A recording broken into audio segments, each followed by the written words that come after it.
연못가의 연인 8화 제외의 희망. 숲속에서 밤새 도망친 윤세준과 강하연은 지쳐 있었다. 하연의 한복 자락은 여기저기 찢어져 있었고 세준의 이마에는 땀이 송골송골 맺혔다. 이제야 그들은 멈춰서 한숨을 돌릴 수 있었다. 새벽이 밝아오면서 희미한 여명이 숲 사이로 스며들었다.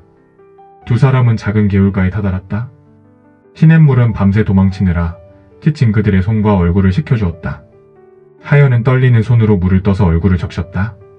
세준도 물을 떠 마시며 숨을 고르다가 그녀를 바라보며 걱정스럽게 말했다.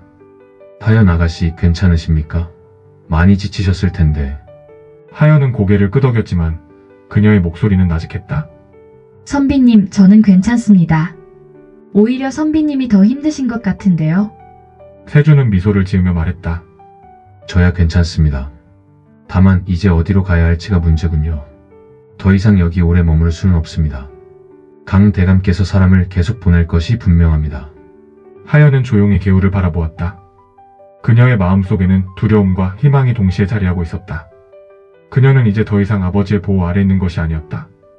하지만 그녀는 세준을 믿었다. 그녀가 선택한 길이었다. 선비님, 저희 어디로 가야 할까요? 세준은 하연의 손을 부드럽게 잡으며 말했다. 저는 남쪽 마을에 아는 분이 계십니다. 과거에 저를 가르쳐 주셨던 선생님이 계신 곳인데 그분께 도움을 구하면 우리를 숨겨주실지도 모릅니다. 하연은 세준의 손을 꼭 잡으며 힘을 실었다. 그렇다면 그곳으로 가요. 저는 어디든 선비님과 함께 할 겁니다. 세준은 그녀의 말에 감동한 듯 그녀의 손을 더욱 꼭 잡았다. 아가씨, 감사합니다. 절대 후회하지 않도록 제가 지켜드리겠습니다. 그들은 다시 길을 떠났다. 남쪽 마을로 향하는 길은 멀고도 험난했다. 낮에는 숲속에서 숨으며 걷고 밤이 되어서야 조심스럽게 이동했다. 하연은 피곤했지만 세준이 곁에 있다는 사실이 그녀에게 큰 힘이 되었다. 이틀 후 그들은 작은 마을 어귀에 다다랐다. 평범한 농부들이 들에서 일을 하고 있었고 장터에는 사람들이 붐볐다. 두 사람은 허름한 천막이 쳐진 찻집에 들어가 잠시 숨을 돌렸다. 하연은 차를 한 모금 마시며 긴장된 얼굴로 주위를 살폈다. 여기가 우리가 찾던 곳인가요? 세준은 고개를 끄덕이며 말했다. 맞습니다. 제 스승님께서 계신 마을입니다. 하지만 바로 찾아가면 안 됩니다. 혹시라도 강 대감께서 사람을 보내셨을지도 모르니까요. 우리가 너무 눈에 띄면 안 됩니다. 하연은 조용히 고개를 끄덕였다.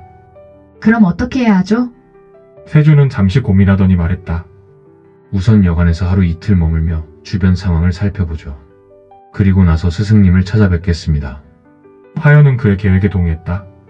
그녀는 이제 완전히 새로운 삶을 시작하고 있었다. 비록 어려운 길이었지만 그녀는 세준과 함께라면 어떤 일이든 견뎌낼 수 있을 것 같았다. 다음 화 예고. 새로운 마을에서 안정된 삶을 찾으려는 세준과 하연. 그러나 그들을 뒤쫓는 강대감의 영향력은 예상보다 가까이 다가오고 있었다. 새벽 공기를 가르며 울려 퍼졌다. 세준은 하연을 보호하기 위해 그녀를 품 안으로 감싸며 재빨리 주변을 살폈다. 도망칠 길은 단 하나, 절벽 아래로 이어지는 좁은 오솔길 뿐이었다. 하연 아가씨, 이 길을 따라가면 강을 만날 수 있습니다. 거기까지 가면 놈들도 우리를 쉽게 찾지 못할 겁니다. 하연은 두려움에 가득 찬 눈으로 세준을 바라보았지만 그의 단호한 표정을 보고 조용히 고개를 끄덕였다. 두 사람은 손을 꼭 잡고 오솔길을 따라 달리기 시작했다. 발밑에 낙엽이 바스락거리는 소리가 긴장감을 더했다. 얼마 지나지 않아 시냇물이 흐르는 소리가 들려왔다. 그러나 그 순간 멀리서 강대감의 목소리가 울려 퍼졌다. 하연아, 당장 그 자리를 놓고 돌아오너라. 하연의 발걸음이 순간 멈추었다. 그녀는 뒤를 돌아보았다. 아버지의 얼굴에는 분노와 실망이 서려 있었다. 그녀의 마음속에서 갈등이 치솟았다.